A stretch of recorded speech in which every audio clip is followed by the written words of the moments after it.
Obadde okimanyi nti masiki gy'olina eyo gye waguze oyinza okuba nga togyetaaga? Leero tugenda kuyiga ku ddiro weetaaga okukozesa masiki, ogikozesa otya, ogiteekako otya, ogiggyako otya. Abantu abalamu tebeetaaga masiki okuggyako ng'olina omulwadde gw'ojjanjaba ateeberezebwa okuba n'akawuka kano aka coronavirus. Yambala masiki bw'oba ng'okolola oba ng'onyeza.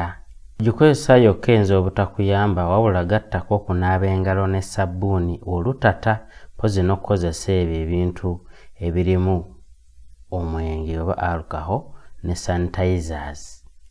Era nga kino okikola nga tonnaba kuteekako masiki. Bw'oba ogyambala kakasa nti obikka omumwa gwo gwonna n'ennyindo mpozi n'akalevu, era kakasa nti tolekaawo muwaatwa gwonna awayinza okuyita empewo.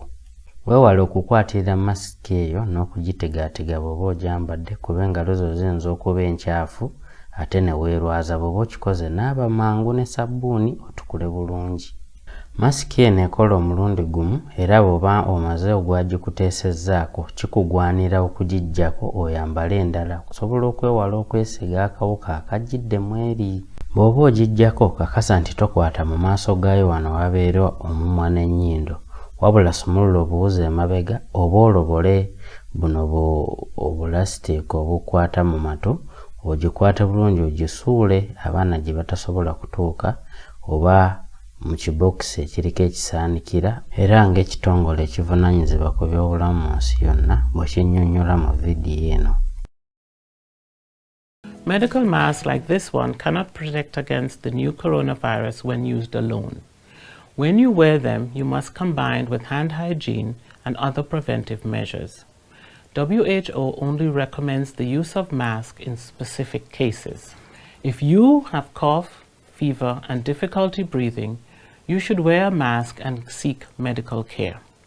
If you do not have these symptoms, you do not have to wear masks because there is no evidence that they protect people who are not sick.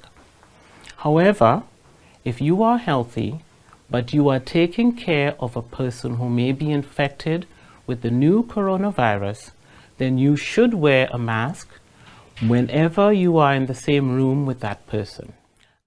Kale, mwebale nnyo kumpuliriza, mwebale nnyo kundaba, teweerabira okusubscribinga, mwebale nnyo, mwebalire ddala Dr. Bulamu, omusawo w'amakaago.